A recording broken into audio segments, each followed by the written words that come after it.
વિશ્વાસો નૈવ કર્તવ્ય સર્વથા બાધકસ્તુ સ. એ બાધક ક્યારે બને? જ્યારે આપણે બીજા પર વિશ્વાસ મૂકીને ભગવાન પર વિશ્વાસ થઈ જાય કે હું આટલું કરું, આટલું પાઠ કરું, સેવા કરું, પૂજા કરું, દર્શન કરું, દાન કરું, અને મારા ઉપર આવું કષ્ટ, અને જે નથી કરતું એ સુખી છે. यहाँ से ही अविश्वास की धारा शुरू. भगवान कसोटी करे, એ કસોટીમાં પણ એ જ પાછા આપણને એનું સમાધાન આપે. એ જ તો જીવનની શ્રેષ્ઠતા છે. અને એ ક્યારે બને? જ્યારે सांसों की माला पे राजा आशाकरण जी, सांसों की माला पे राजा आशाकरण યુદ્ધના મેદાનમાં પણ જેમના વસ્ત્ર પર કડી ઢોળાઈ શકે, એમનો શ્વાસ અને વિશ્વાસ કેવો એક થયો હશે કે યુદ્ધમાં પણ જ્યારે વિસર્જન થઈ રહ્યું છે, યુદ્ધ એ વિસર્જનનું પ્રતીક છે, જ્યારે વિસર્જન થઈ રહ્યું છે, સર્જનને સંહાર એ તો ઊભા હારોહાર પેલા દિવ્યને દરબાર. સર્જનને સંહાર એ તો બંને ઊભા હારોહાર પેલા દિવ્યને દરબાર. આશાકરણ રાજાના ઉપર કડી ઢોળાવું અને યુદ્ધના મેદાનમાં એ અનુભવ થઈ જવું, એ ક્યારે થઈ શકે? બંને પ્રકારથી માનસી પરમ ચરમ અવસ્થા પર સિદ્ધ થઈ હોય અને સર્વાત્મ ભાવ એવું થયો હોય કે જ્યાં પ્રભુ સિવાય બીજું, જેને મારી રહ્યું છે એ પણ પ્રભુ છે, જે મારી રહ્યો છે એ પણ પ્રભુ છે, अस्त्र પણ પ્રભુ છે, શસ્ત્ર પણ પ્રભુ છે. સર્વત્ર જર દેખું ઉધર તું ही તું હે. એ શ્વાસો કી માલા પર પોતાના શ્વાસ પ્રશ્વાસમાં અને બીજાના પ્રત્યેક સ્વરૂપમાં જ્યારે કેવલ અને કેવલ હરિદર્શન થાય, એ અવસ્થા જ્યારે પહોંચે છે, ત્યારે ભક્તિનું પ્રેમ લક્ષણા સ્વરૂપ આપણા જીવનમાં આત્મસાત થઈ શકે.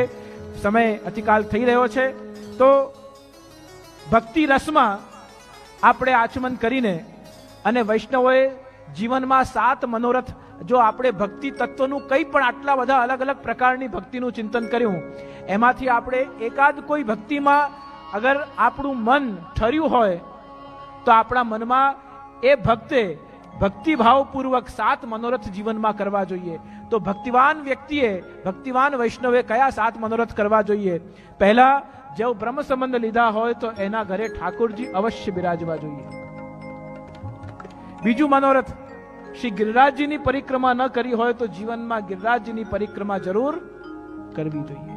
ત્રીજું મનોરથ, ગોકુલ ઠકરાણી ઘાટમાં શ્રી યમુનાજીનું પૂજન વિશ્રામ ઘાટે કરી અને જરૂરથી શ્રી યમુનાજીને દંડવત પ્રણામ કરવા જોઈએ. આ બહુ નાના નાના બધાએ જ લગભગ કર્યા હોય, પણ જે બાકી રહી ગયા હોય, એ આ માર્ગમાં પ્રવેશ કર્યા પછી પણ એ સુર ન ચૂકી જાય, એ લય ન ચૂકી જાય, અને આ મનોરથ અપૂર્ણ ન રહી જાય. આ મનોરથ પ્રભુ પૂર્ણ કરાવે, એટલે હું સ્મરણ કરાવી રહ્યો છું. જીવનમાં સંપૂર્ણ ભાગવતજીનું પોતે પાઠ ન કરી શકતા હોઈએ તો કમસે કમ પૂર્ણ ભાગવતજીનું સાથે 7 દિવસનું મહાત્મ્યથી લઈને કે દ્વાદશ સ્કંદની પૂર્ણાવતી સુધી, સમાપન સુધીનું સંપૂર્ણ ભાગવતજીનું શ્લોકબદ્ધ શ્રવણ, કથા શ્રવણ, સપ્તાહ શ્રવણ, જ્ઞાન યજ્ઞ શ્રવણ પણ જીવનમાં એકવાર જરૂર. વ્રત 84 કોષની પરિક્રમા આપણે પોતે કરી હોય, આનંદની વાત ન કરી હોય તો સંકલ્પ લેવો. ન કરી શકતા હોઈએ તો આપણા દ્રવ્યથી કોઈ પણ 2 વૈષ્ણવને 84 કોષની પરિક્રમા કરાવીશું, એવો ભાવ હૃદયમાં ધારણ કરીશું, તો પણ આપણા વતી કોઈ વૈષ્ણવ 84 કોષની પરિક્રમા કરી શકશે. જીવનમાં આપણે ઘણા વૈષ્ણવોને મહાપ્રસાદ લેવડાવતા હોઈએ, પણ આપણે પોતે પોતાના ઘરે, જેમાં આપણે પણ પોતે બનાવ્યું હોય અને પીરસ્યું હોય, એવી રીતે વધુ નહીં તો એક જીવનમાં કમસે કમ આપણા હાથે 108 વૈષ્ણવોને પ્રસાદ લેવડાવવું જ જોઈએ. આ બધા નાના નાના મનોરથ છે. જો ભક્તિ જાગે તો આપણો ભાવ કેવો હોય? કારણ કે આપણે કહીએ ને કે ભક્તિ એ શરીર છે અને ભાવ એનું પ્રતિબિંબ છે. આપણે કહીએ બહુ ભક્તિભાવ વાળા માણસ છે, શબ્દ વ્યવહારમાં એવો બોલાય છે કે બહુ ભક્તિભાવ વાળા માણસ છે. તો ભક્તિ શરીર છે ને ભાવ પ્રતિબિંબ છે. જેવી આપની ભક્તિ હશે એવો આપનો ભાવનું પ્રાગટ્ય થશે. 7મું મનોરથ, કે જો આપણે નિત્ય નિયમમાં જપ પાઠ ન કરતા હોઈએ, ભગવત સેવા બહુ સૂક્ષ્મ કરતા હોઈએ, તો કમસે કમ એક અષ્ટાક્ષરની માળા, શ્રી યમનાષ્ટક, સર્વોત્તમ, કૃષ્ણાશ્રય અને મધુરાષ્ટક, આટલું તો પ્રત્યેક વૈષ્ણવ જેણે પ્રેમ લક્ષણાના માર્ગે ચાલવું છે એના જીવનમાં આ તો બેઝિક નેસેસિટી છે, એને કરવું જોઈએ. અને તો આ 7 મનોરથ ભક્તિ રસના આપણા મનમાં પ્રગટ થાય અને ભક્તિ પરક હજુ ઘણું બધું ચિંતન બાકી છે, ઘણો બધો એના ઉપર વિસ્તાર બાકી છે. તો વિશેષ વિસ્તાર ન કરતા ભક્તિ રસમાંથી જન્મેલા આ 7 મનોરથો આપણા પૂર્ણ થાય અને શ્રી ઠાકોરજી પ્રભુ અને મહાપ્રભુ આ ભક્તિ રસનો અનુભવ આ શરીર છે ત્યાં સુધી આપણને બધાને આ રસરૂપ મહાત્મ્ય ભક્તિનું સમજાવે અને શ્રી વલ્લભ વિઠ્ઠલના માર્ગ પર ચાલી આપણે ભગવત સાનિધ્ય, ભગવત ચરણારવિંદ અને ભગવત નયનન સો નયન મિલાવે એ ભાવ આપણા મનમાં પ્રગટે. એ ભાવના સાથે આ પ્રથમ દિવસના ભક્તિ રસના સત્રને અહીંયા આપણે પૂર્ણ કરીએ છીએ, અહીંયા વિરામ આપીએ છીએ અને આગળ જે પ્રમાણે અહીંથી ઘોષણા કરવામાં આવે તે પ્રકારે કાલે ફરીવાર જ્યારે આપણે સેવા રસ પર ચિંતન કરીએ ત્યારે શ્રી મહાપ્રભુજીના માર્ગની વિશેષતા, વિલક્ષણતા જે સેવા પ્રકાર છે એનું કાલે ચિંતન કરીશું. તો આજે આપણે પુષ્ટિ પંચરસના પ્રથમ દિવસનું સત્ર અહીંયા ભક્તિ મહારાણીનું ચિંતન કાલે આપણે કર્યું. ભક્તિના ઘણા બધા અલગ અલગ સ્વરૂપો પર ચિંતન કર્યું. કાલના સત્સંગમાં ધર્મ, ભક્તિ, પરંપરા અને કર્તવ્ય આ 4 વિષય ઉપર આપણે સ્પર્શ કરવાનો પ્રયાસ કર્યો. ત્યાં તો સમય મર્યાદા પૂરી થઈ. ધર્મ એ દેહ છે, ભક્તિ એ વસ્ત્ર છે, પરંપરા એ દ્રષ્ટિ છે અને કર્તવ્ય એ પુરુષાર્થ છે. આ 4 નું ચિંતન કાલે ભક્તિ રસમાં આપણે કર્યું અને એ ભક્તિ રસ નું મૂળ સ્ત્રોત આપણા વૈષ્ણવજનો માટે કોણ છે? તો જો પે શ્રી વલ્લભ પ્રગટ ન હોતે તો વસુધા રહેતી. જો શ્રી મહાપ્રભુજી પ્રગટ ન થયા હોત તો આપણને ભક્તિ મહારાણી, આ ભક્તિ દેવીનું સ્વરૂપ કોણ સમજાવી શકતે? પણ ભક્તિ આપણા હૃદયમાં પ્રગટ થઈ કારણ કે શ્રી મહાપ્રભુજીની કૃપા દ્રષ્ટિ આપણા ઉપર અભિવર્ષિત થઈ. દમલાએ માર્ગ તેરે લીએ પ્રગટ કિયો હૈ એવું ડિંડિમ ઘોષ કરીને જ્યારે શ્રી મહાપ્રભુજી આજ્ઞા કરી રહ્યા છે ત્યારે એક વાત તો નિશ્ચિત થાય છે કે પુષ્ટિ માર્ગ એક એવો ભક્તિ માર્ગ છે કે જે જગતોદ્ધાર માટે શ્રી મહાપ્રભુજીએ પ્રગટ કર્યો નથી. આખા જગતનું ઉદ્ધાર થઈ જાય, જીવના પ્રત્યેક લક્ષણો જોયા વગર એ જીવ પ્રભુને સમર્પિત થઈ જાય, સૃષ્ટિમાં સમસ્ત માનવ સૃષ્ટિ અને જીવ સૃષ્ટિ એ ઠાકોરજીના સન્મુખ થઈ જાય, એવી આપણે મંગલ કામના કરી શકીએ. પણ સિદ્ધાંતની દ્રષ્ટિએ તો શ્રી મહાપ્રભુજીનું પ્રાગટ્ય દૈવોદ્ધાર પ્રયત્નાત્મા સ્મૃતિ માત્રાર્થી નાશનઃ, શ્રી મહાપ્રભુજીનું પ્રાગટ્ય જગદોદ્ધાર માટે નહીં પણ જે જગતમાં જન્મેલા જે દૈવી જીવ છે એ દૈવી જીવના એ દૈવી અંશને ભગવત સન્મુખ કરવા માટે કૃપાવતાર એવા શ્રી મહાપ્રભુજીનું પ્રાદુર્ભાવ છે. કૃપાવતાર શબ્દ એટલા માટે વિચારમાં આવ્યો કે જો આપ મહાપ્રભુજી પ્રગટ ન થયા હોત તો કીર્તનોમાં ગવાયું વસુધા રહેતી સૂની, વસુધા સૂની રહી જતી. તો વસુધામાં શ્રી મહાપ્રભુજીએ ભક્તિની સુધા ઉમેરી છે. એટલા જ માટે તો એ વાસુદેવને જે સુધા પ્રિય છે એ વસુધામાં શ્રી વલ્લભ મનુષ્યાકૃતિ સ્વરૂપે, પુરુષ સ્વરૂપે પ્રગટ થયા. પણ જે શ્રી મહાપ્રભુજીને જાણે છે, જે શ્રી મહાપ્રભુજીને પહેચાને છે એના માટે મહાપ્રભુજી કેવલ જગતગુરુ નથી. એના માટે તો મહાપ્રભુજી વસ્તુતઃ કૃષ્ણ એવ, સાક્ષાત ભગવદ વિગ્રહ સ્વરૂપે પણ શ્રી મહાપ્રભુજી છે. અને ઓર જે પુષ્ટિના રસને જાણે છે, કારણ કે પુષ્ટિના રસને કેન્દ્રમાં રાખીને આપણે ભક્તિ રસ, સેવા રસ, કીર્તન રસનું ચિંતન કરીએ છીએ. તો પુષ્ટિના રસને તો આપણે જાણવો પડશે અને પુષ્ટિના રસને જો આપણે જાણીએ તો શ્રી મહાપ્રભુજીનું ત્રીજું સ્વરૂપ સ્ત્રીગૂઢ ભાવાત્મકમ પુમરૂ પંચ પુનસ્તદંતર્ગતમ પ્રાવી વિશ્વ પ્રિયે સંશ્લિષ્ટા ઉભયોર બભૌ રસમય કોણ છે? ત્રિગૂઢ ભાવાત્મકમ અપિચ રસમય અને એની સાથે જે સ્વયં રસરૂપ છે, એટલા જ માટે આપણે રસ શબ્દને પણ કેન્દ્રમાં રાખ્યું છે. ભક્તિનો પણ રસ ખબર પડે. ભક્તિ વિષય આપણે કેટલાક સમયથી, જ્યારથી વિચારતા, સમજતા, વાંચતા થયા ત્યારથી ભક્તિ વિષય આપણે વાંચતા હઈશું. અને એમ તો અનાદિકાલથી ભક્તિ વિષય કેટલું કેટલું કહેવાયું, લખાયું, બોલાયું છે. અને એ ભક્તિના વિષયને કેવી રીતે જીવ જાણી શકે તે માટે સ્વયં ભગવાને પણ ભગવદ્ ગીતામાં આખો એક ભક્તિ યોગ 12મા અધ્યાય સ્વરૂપે પ્રગટ કરીને બતાવ્યું કે ધાર્મિક વ્યક્તિના જીવનમાં સદાચાર હોય એ એનું સૌભાગ્ય છે. વિષય પર, શબ્દ પર ધ્યાન આપજો. ધાર્મિક આપણી ભાવના હોય, ધાર્મિક વ્યક્તિ હોય, એના મનમાં ધર્મ ભાવ હોય એ એનું સદાચાર છે. પણ એ ધાર્મિક વ્યક્તિના હૃદયમાં ભક્તિનું પ્રાગટ્ય હોય એ એનું અહોભાગ્ય છે. ધર્મમાં ઘણા બધા માને છે, પણ ધર્મની માન્યતામાં બધાના અલગ અલગ અવધારણાઓ છે, એમની પોતાની માન્યતાઓ છે. કોઈ ધર્મને કેવલ સંન્યાસ સ્વરૂપે જુએ છે, કોઈ ધર્મને વૈરાગ્ય સ્વરૂપે જુએ છે, કોઈ ધર્મને કેવલ નિગ્રહ, ઇન્દ્રિય નિગ્રહ સ્વરૂપે જુએ છે, તો કોઈ ધર્મને અલગ અલગ સિદ્ધાંતો ધર્મને માનવાના. યમ શૈવા શિવમુપાસતે શિવ ઇતિ બ્રહ્મેતિ વેદાંતિનઃ બૌદ્ધા બુદ્ધ ઇતિ પ્રમાણ પટવક કર્તેતિ નૈયાયિકાઃ અર્હન નિત્યથ જૈન શાસન રતો કર્મેતિ मीमांसकाः सोयम नो विदधातु वांछति फलम त्रैलोक्यनाथम हरि. सब अपनी अपनी दृष्टिकोण से, सब अपनी अपनी बाहरी से अपना बिलक बिलक विचार धर्म को केंद्र में रखकर अनादिकाल से सभी आचार्य पुरुष, संत पुरुष, विचारक, तत्वचिंतक બધા પોતાનું દૃષ્ટિકોણ રજૂ કરતા રહ્યા છે. પણ એ રજૂઆતમાં શાસ્ત્રે ધર્મને કેન્દ્રમાં રાખીને અલગ અલગ સ્વરૂપ બતાવ્યા. ધર્મો રક્ષતિ રક્ષતઃ. જો તમે ધર્મની રક્ષા કરો, ધર્મનું પાલન કરો તો ધર્મ તમારી રક્ષા કરશે. જો તમે ધર્મનું પાલન નહીં કરો તો ધર્મ પણ તમારી પરવાહ કરતું નથી. એવું પણ શાસ્ત્રોએ કહ્યું.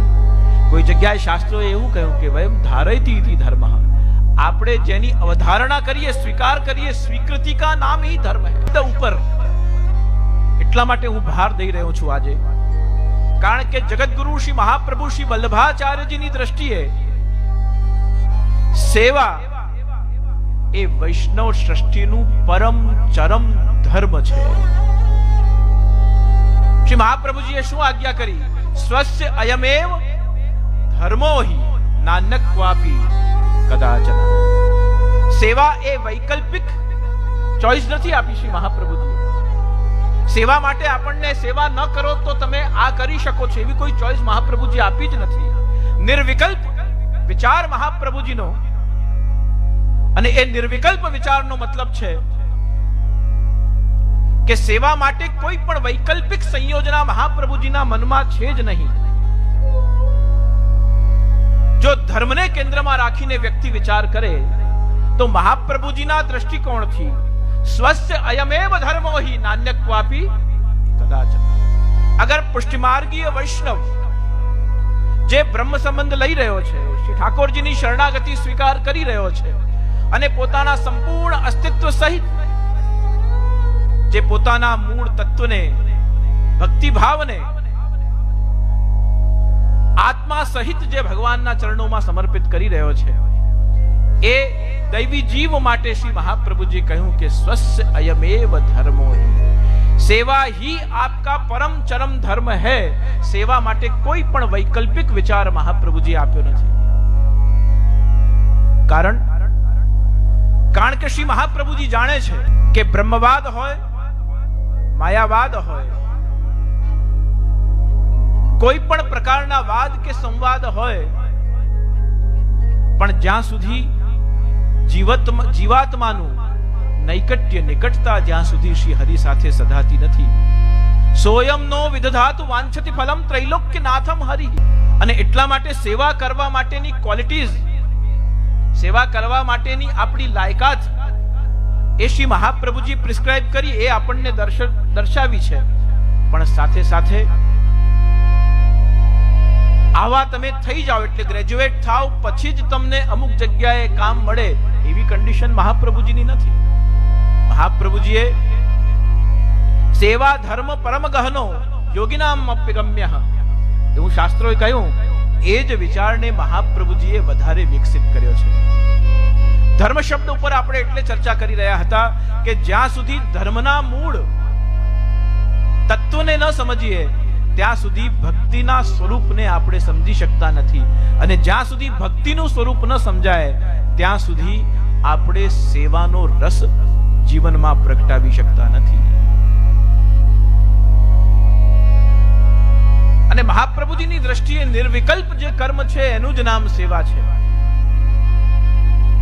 તમે ભાગવતજીનું પાઠ કરી લેજો, સેવા ન કરો તો ચાલશે એવું મહાપ્રભુજી ક્યારેય કહેતા નથી. તમે દર્શન કરી લેજો પણ સેવા નહીં કરો તો ચાલશે એવું મહાપ્રભુજીએ ક્યાંય કહ્યું નથી.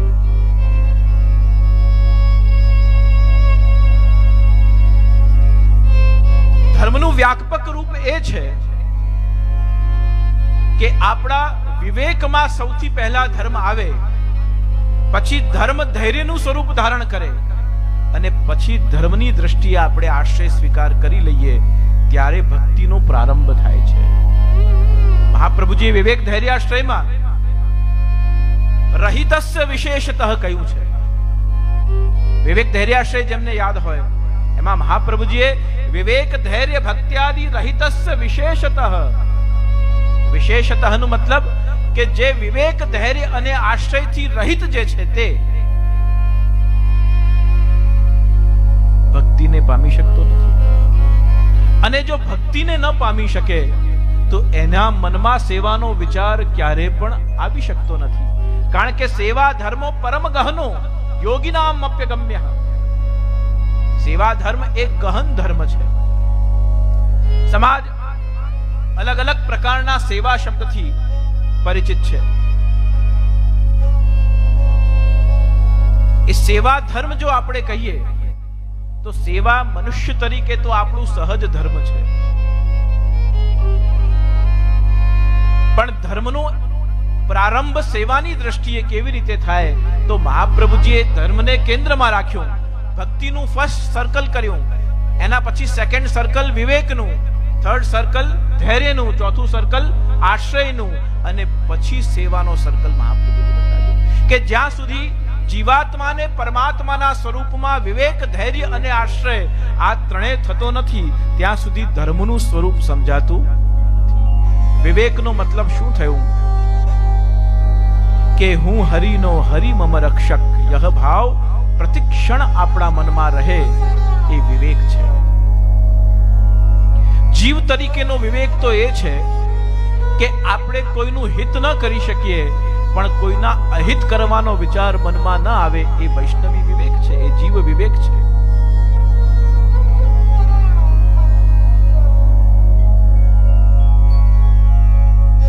વિવેકના સ્વરૂપને અલગ અલગ રીતે સમજીએ તો વિવેકની તો બહુ જ વિશદ વ્યાખ્યા વિવેક ધૈર્યાશ્રયમાં કરી છે. કોઈ આપણી સાથે વ્યવહાર કરે, વર્તન કરે અથવા ભાષા બોલે અને આપણને ન ગમે એવું આપણે વર્તન, વ્યવહાર અને વાણી બીજા સાથે ન કરીએ એ ધર્મની શરૂઆત છે. કોઈ આપણી સાથે કંઈક અપશબ્દ બોલે, ઉગ્રતાથી બોલે અને આપણને ન ગમે તો આપણે જો જે આપણને ગમ્યું નથી એવું આપણે બીજા સાથે ન કરીએ ત્યાંથી ધર્મપૂર્વક વિવેકનો પ્રારંભ થાય છે.